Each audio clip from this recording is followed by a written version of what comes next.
오늘 말씀은 영의 양식을 소화시키라 라고 하는 제목으로 우리 말씀 나누겠습니다. 자, 오늘 본문 말씀은 서기관들의 행위를 삼가라 라고 하는 예수님의 경고의 말씀이 있습니다. 사실 서기관에 대한 말씀이 오늘 본문에만 있는 게 아니라 이미 지난주, 지지난주 2주 전서부터 지금 계속해서 서기관에 관련된 그런 말씀을 우리가 보아왔습니다.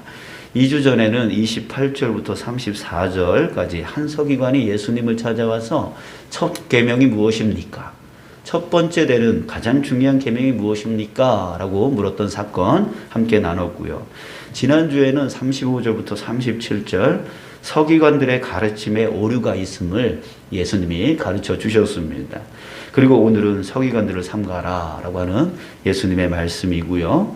그런데 다음 주에도 또 서기관과 관련 있는 말씀이에요. 우리가 잘 알고 있는 그 한 가난한 과부가 헌금을 2렙돈 한 이야기 아시죠? 그 이야기가 다음으로 이어지는데 사실 엄밀히 따지고 보면 그 이야기도 바로 서기관과 관련이 있습니다.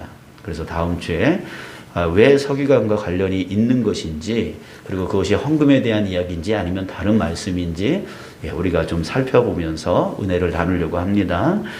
자, 이렇게 마가복음의 저자 마가는요, 이렇게 서기관에 관련된 말씀 4가지를 한꺼번에 이렇게 모아놓고 있어요. 모아놓고 있어요. 이유가 무엇일까요? 많이 언급하고 있다는 것은 그만큼 중요하다는 뜻입니다. 자, 그래서 오늘 서기관에 관한 말씀을 지금 나누면서 그 서기관의 모습을 통해서 우리 자신을 한번 비춰봐 보았으면 좋겠어요. 말씀은 거울이잖아요. 우리의 거울입니다. 그래서 서기관의 모습을 통해서 우리 자신을 보는 겁니다. 오늘 그런 은혜가 있었으면 좋겠습니다. 자, 오늘 본문을 보면 예수님이 서기관들의 옳지 못한 행위를 나열하시면서 그들의 행위를 삼가라, 따라가지 마라, 조심하라 이렇게 말씀하고 계시는데요. 먼저 긴 옷을 입고 다니는 거, 시장에서 문안받는 거, 회당의 높은 자리와 잔치의 윗자리를 원하는 그런 서기관들을 삼가라 라고 말씀하고 있어요. 자, 그리고 이어서 서기관들은 과부의 가산을 삼키며 외식으로 길게 기도하는 자니, 외식으로 길게 기도하는 자니, 남들에게 보이기 위해서 길게 기도한다 라고 하는 그 부분을 또 지적하고 있습니다. 자, 예수님의 이 말씀의 의도를 우리가 생각해 보면 무엇입니까? 서기관들처럼 외식하지 말아라. 남들에게 보여주기 위해서 그런 짓 하지 말아라. 이렇게 말씀하는 거고요. 그리고 남들에게 인정받으려고, 높아지려고 하지 말아라. 이 말씀을 하고 계시는 거예요. 자, 여러분, 근데요, 사실 이 같은 서기관들의 모습은 모순입니다. 모순이에요. 다른 사람들은 그렇게 살지 몰라도 서기관들만큼은 그렇게 살면 안 되는 거예요. 자, 왜냐하면 서기관이라고 하는 사람들은요, 어떤 사람이냐면 하나님의 말씀을 연구하는 사람이고, 그 연구한 것을 잘 해석해서 백성들에게 잘 가르치고, 그 가르친 것을 행하여 살 수 있도록 만들어주는 사람이 바로 서기관들이라고 하는 거죠. 누구보다도 말씀을 잘 알고 있는 사람이라는 뜻이에요. 자, 여러분, 에베소서 6장에 보면 사도 바울이 하나님의 전신갑주를 입으라 라고 하는 말을 합니다. 그러면서 진리의 허리띠, 의의 호심경, 평안의 복음의 신, 믿음의 방패, 구원의 투구, 이것에 대해서 말을 하고 있는데요. 그 마지막에 기억나세요? 뭘 말하고 있는지? 전신갑주의 마지막 부분에 성령의 검 얘기를 합니다. 성령의 검을 가지라 이렇게 말을 해요. 근데 자, 정확하게 말하면 에베소서 6장 17절에서 성령의 검, 곧 하나님의 말씀을 가지라 이렇게 말하고 있습니다. 자, 무슨 말이냐면 하나님의 말씀을 가진 자가 성령의 검을 가진 자라고 하는 뜻이에요. 그러니까 성령 충만한 자는 어떤 자입니까?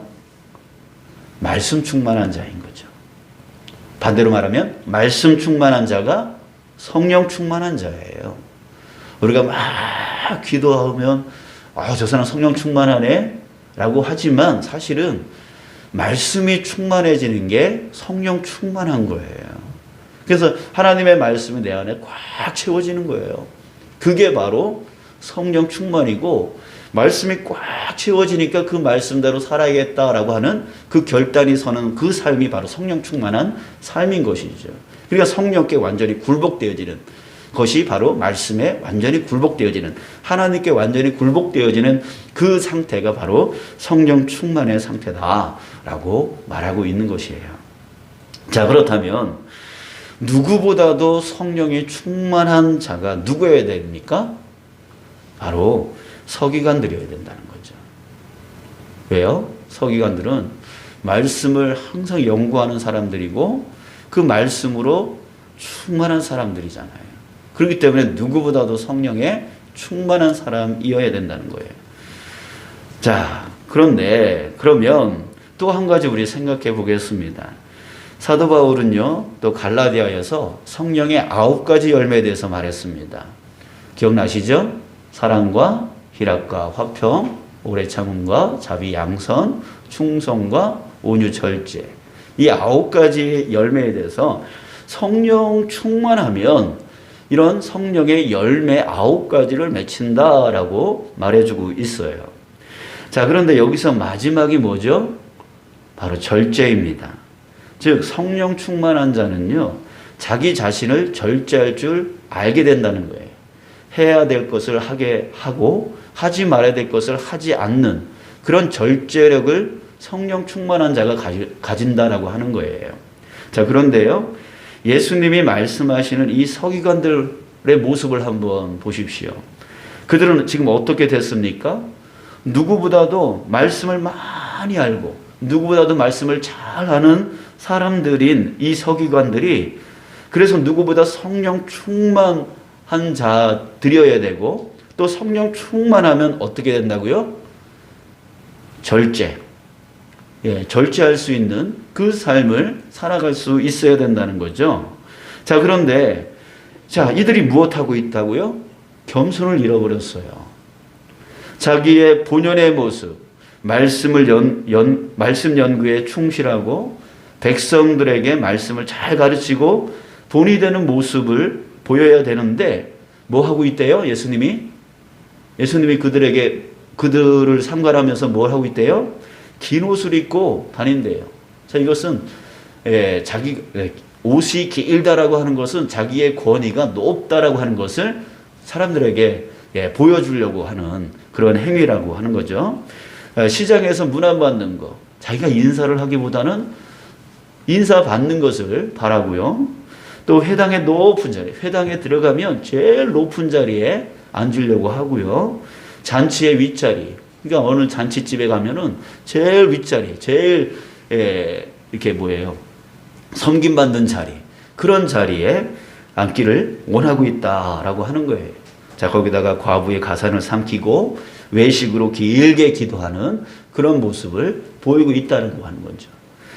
자, 여러분, 이들은 지금 하나님 말씀을 많이 알면 성령 충만한 거고, 성령 충만하면 절제력을 갖고 자신을 겸손하게 자신에게 맡겨진 역할들을 충실하게 하는 그런 모습을 보여야 되는데, 그런 모습은 없어지고 오히려 교만한 모습, 거만한 모습, 자만한 모습, 자기를 사람들에게 드러내려고 하는 그런 외식적인 그런 모습이 일어나고 있었다는 거예요. 자, 어째서 이런 일이 일어나는 겁니까? 자, 여러분, 우리도 신앙생활을 시작하면서부터 우리는 말씀과 뗄래야 뗄 수 없는 그런 삶을 살아가게 되어집니다. 자, 그렇다면 우리 자신도요, 지금 매 주마다, 매 일마다, 또 수요일마다, 또 집에서 계속해서 말씀을 듣고 말씀을 읽습니다. 그죠? 자, 그렇다면 우리도 서기관들과 다름이 없어야 된다는 거죠. 서기관들과 다름이 없는 자들입니다. 자, 그래서 서기관들에게 왜 이런 모습들이 나오게 되는지 그 원인을 알고 우리도요, 이거를 조심해야 된다라고 하는 거예요. 그 깨달음이 저와 여러분들에게 있기를 소원합니다. 자, 먼저 우리 먹는 얘기를 먼저 좀 했으면 좋겠습니다. 현대인들이 가장 관심을 가지고 있는 것 중에 단연 관심을 많이 갖고 있는 게 뭐예요? 다이어트죠. 다이어트. 예, 살 빼는 거. 이 살 빼려고 그렇게 먹어대고 또 살 빼려고 또 돈 들이고, 예, 먹는데 돈 쓰고 또 살 빼는데 돈 쓰고, 예, 그러면서 몸매 관리하려고 하고, 예, 남들한테 잘 보이려고 하는 그런, 예, 그런 일들을 계속 반복을 하죠. 자, 그래서 인터넷으로 살찌는 이유에 대해서 한번 찾아봤습니다. 그래서 10가지, 살찌는 이유 10가지가 이렇게 나와 있더라고요. 여러분들이 해당되어지는 거 있으면 조심하시기 바랍니다. 자, 살찌는 이유. 첫 번째, 아침은 굶고 저녁을 많이 먹는다. 두 번째, 먹고 싶은 음식만 먹는다. 세 번째, 짜고 매운 음식을 좋아한다. 네 번째, 아이스크림, 탄산음료, 치킨, 피자 등 달고 기름진 음식을 좋아한다. 다섯 번째, 한꺼번에 많이 먹는다. 여섯 번째, 배불러도 좋아하는 음식이 눈앞에 있으면 또 먹는다. 일곱 번째, TV 볼 때 습관적으로 간식을 먹는다. 여덟 번째, 밤늦게 간식을 먹는다. 아홉 번째, 앉아있는 시간이 많다. 열 번째, 허겁지겁 빨리 먹는다. 자, 이렇게 나와 있습니다. 해당되는 거 있으세요? 자, 거기다가 나이 들면 또 살이 찐다 그러잖아요. 그 이유에 대해서도 나와 있습니다. 나이가 들면 누구나 찌는 것이 나이살이라고 하는데, 나이살이 찌는 이유는 근육량의 감소와 신진대사 저하로 지방이 축적되기 때문이다. 이렇게 기록되어 있습니다. 자, 이 이유에도 여러 가지 이유가 있을 겁니다. 자, 하지만 이 내용을 한번 정리를 해보면 두 가지로 정리가 되는 것 같아요.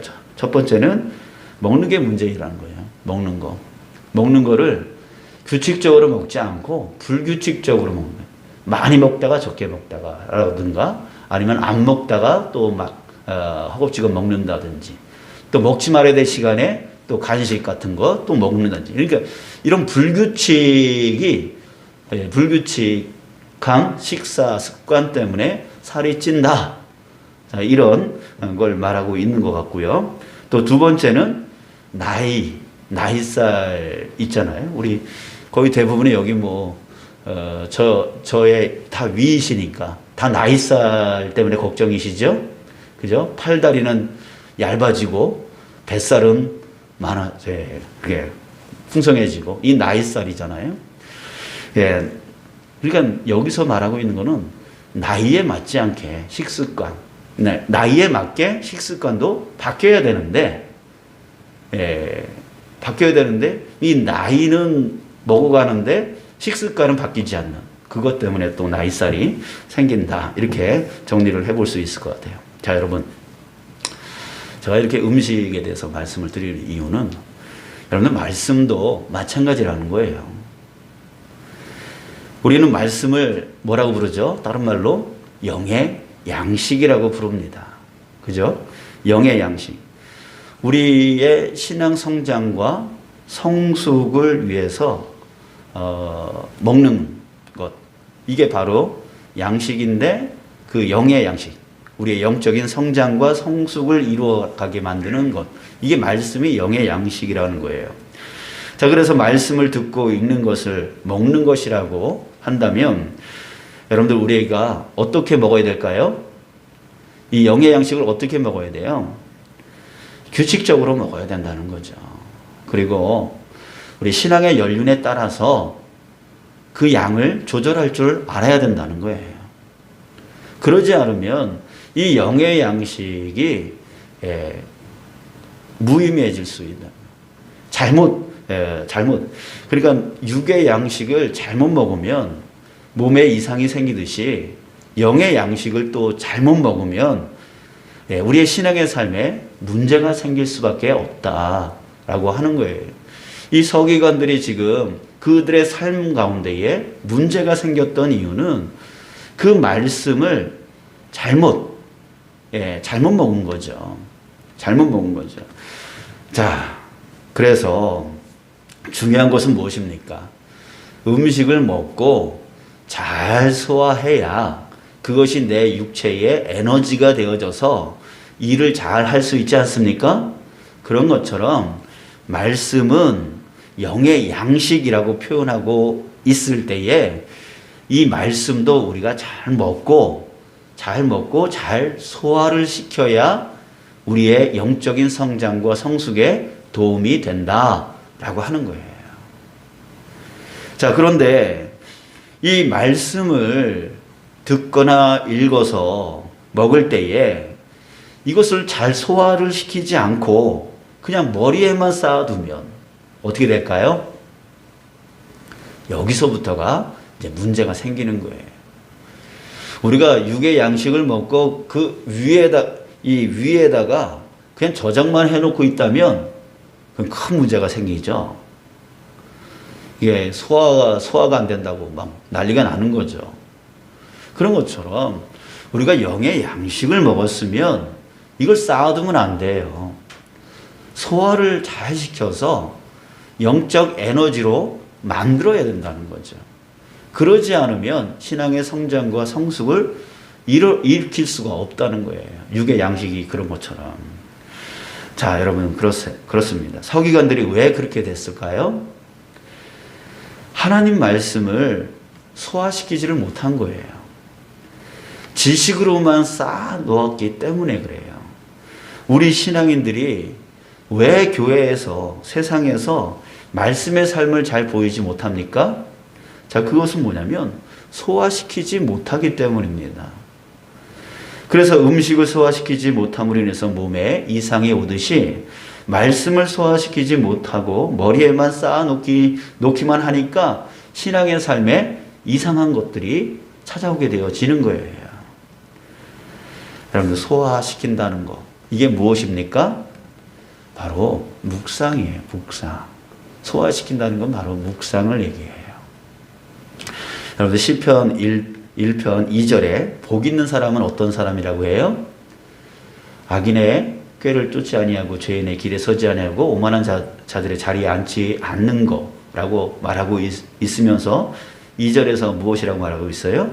오직 여호와의 율법 그것을 즐거워하여서 그리고 그 율법을 주야 하루 종일 묵상하는 것이다. 이게 복 있는 사람이다 라고 말하고 있습니다. 이 묵상하는 것이 바로 소화시키는 거예요. 소화시키는 거예요. 이게 묵상이라는 거 우리 잘 알고 있잖아요. 소가 여물을 씹듯이 계속해서 하루 종일 씹고 또 씹고 또 씹는 그런 행위를 바로 묵상이라고 한다라고 했습니다. 우리에게 바로 이것이 필요한 거예요. 말씀을 쌓아놓기만 하면 서기관들처럼 될 수밖에 없어요. 삶으로 나가지를 못해요. 그 말씀이 내 삶으로 드러나지를 못하는 거예요. 그러니까 자꾸만 높아지려고 해요. 자꾸만 하지 말아야 될 것들을 하게 되어져요. 자기한테 맡겨진 것에 충성하는 게 바로 겸손이에요. 근데 그 겸손을 뛰어넘거나 아니면 그 일을 하지 않거나 이것이 다 교만이라는 거예요. 자, 말씀을 묵상해야 돼요. 자, 그러면 어떻게 말씀을 묵상하는 거예요? 들으면 그 말씀을 잊어버리면 안 돼요. 계속 곱씹어야 되는 거예요. 주님이 오늘 이런 말씀을 하셨는데 이런 말씀이 무슨 뜻일까? 또 생각해보고 생각해보라. 이게 바로 묵상이에요. 지난 주일 때 우리 지난 송구영신 예배 마치고 나서 우리 청년들이 집에 안 가고 잠시 이제 모여서 뭘 했냐면 그 뽑은 말씀 있잖아요. 그 말씀을 갖고 서로 이렇게 어떤 말씀 주셨는지 나누는 시간을 가졌어요. 근데 어떤 친구는 그 말씀이 자기하고 너무 맞는 자기 삶하고 너무 맞는 말씀이다 이렇게 말하지만 또 어떤 친구는 도대체 무슨 뜻인지 잘 모르겠다 이런 말을 했어요. 그러면서 저보고 뭔가 좀 해석해 주기를 바라는 그런 말을 했는데 제가 그랬어요. 이 말씀은 네가 1년 동안 계속 곱씹으면서 묵상할 때 깨달아지는 그 깨달음을 갖고 네가 살아야 되는 거야 라고 하면서 굳이 제가 해석을 해주지 않았습니다. 제 해석은 그냥 주석적인 해석이지 그의 삶하고 연관이 될 수 없기 때문에 그에게 주신 하나님의 분명한 뜻이 분명히 있을 줄 믿는 것이죠. 그렇기 때문에 제가 해석해 주면 안 되는 거예요. 그러니까 저도 여러분들에게 말씀을 설교하지만 여러분들 그 말씀을 다 그냥 듣고서 그냥 흘려버리시면 안 돼요. 계속 마음에 담고 곱씹고 곱씹어서 소화를 시켜야 되는 거예요. 그래서 이것 때문에 나에게 이 말씀을 주신 거구나 라고 하는 것들이 있을 때에 그것이 자신의 신앙의 성장에 도움이 되고 신앙을 성숙시키고 그래서 삶에 나갈 때에 그 말씀이 길이 되어지고 진리가 되어지는 거예요. 그런데 그냥 들을 때만 아멘하고 되돌아서면 잊어버려 버리면 우리가 아무리 성경을 통달하고 아무리 성경을 다 안다 할지라도 이 말씀이 우리의 삶의 성장과 성숙을 일으키는 말씀이 될 수가 없는 거예요. 서기관들을 한번 보세요. 서기관들은 누구보다 전문가였어요. 말씀의 전문가였어요. 이 정도면 정말 말씀의 삶, 성령 충만하면 누구보다도 성령 충만해야 되고 누구보다도 은혜 받는 삶을 살아야 되고 누구보다도 자신의 역할에 충성당하는 하나님의 그 기쁨이 되어지는 삶을 살아야 된다는 거예요. 그러나 그렇게 살지를 못하고 있다고 지금 예수님이 지적하고 있는 거예요. 왜 그래요? 소화를 못 시키면 아무리 많이 알아도 소용이 없다는 거예요. 소용이 없어요. 여러분, 이제 우리가 말씀을 많이 안다는 것을 자랑할 필요가 없습니다. 중요한 것은 한 말씀을 들어도 그 말씀이 내 삶 가운데 하나님이 나에게 필요해서 주신 말씀인 것을 깨닫는 게 중요한 거고 그 말씀대로 내가 살아가는 게 중요하다라고 하는 것입니다. 여러분들 우리 꼭 우리가 말씀을 항상 묵상하는 삶 되어지기를 주님의 이름으로 축복합니다. 많이 알 필요 없어요. 그냥 주어진 말씀 깊이 넓게 깨닫고 나가는 거예요. 그게 바로 묵상입니다. 여러분들 우리 말씀 들은 후에 우리 기도를 할 때에 여러분들 어떤 기도를 하십니까? 제가 알기로는 대부분 말씀 들은 후에 기도할 때에 그냥 또 자기가 간구하는 자기가 원하는 기도를 할 때가 많습니다. 여러분들 우리 그러지 말고요. 이제는 말씀을 묵상하는 기도를 하셨으면 좋겠습니다. 오늘 주신 말씀 과연 나에게 어떤 의미인지 그것을 깨닫게 해달라고 주님께 기도하는 그 기도가 바로 묵상 기도예요. 우리 묵상 기도하자 그러면 조용히 기도하는 거, 소리내지 않고 기도하는 거 이런 생각들을 많이 하는데 그게 아니라 오늘 주님께서 주신 이 말씀이 어떤 말씀인지 주님 깨닫게 해달라고 이렇게 말했는데 저렇게 말했는데 내가 어떻게 살아가야 되는지 알려달라고 이렇게 끊임없이 그 말씀을 되씹는 기도 이게 바로 우리에게 필요한 묵상 기도예요. 그것이 있고 또 돌아가면서도요. 돌아가면서 세상적인 얘기 조금만 안 하셨으면 좋겠어요. 안 하시고 그냥 집에 가서 집에 도착할 때까지 좀 한번 생각해 보는 거죠.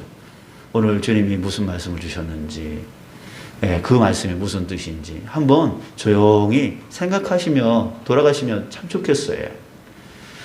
그게 바로 묵상 기도이고 묵상의 시간이고 또 하나님께서 더 원하신다면 계속해서 그것을 깨달을 때까지 그렇게 해야 된다라고 하는 것이죠. 여러분들 우리 서기관과 같이 지금 여기서 예수님이 지적하셨던 그 서기관들과 같이 그런 자 되지 않기를 소원합니다. 이제 말씀을 잘 듣고 잘 읽고 그래서 이 말씀을 잘 묵상해서 나의 신앙의 성장이 되어지고 성숙되어지는 그 삶의 말씀으로 영의 양식으로 되어질 수 있도록 우리가 이끌어 나가는 저와 여러분들 되어지길 축복합니다. 그럴 때에 신앙이 성장되어져요. 성숙되어져 나갈 수 있게 되는 거예요. 자, 이 시간에 우리 함께 우리 기도하겠습니다. 자, 기도할 때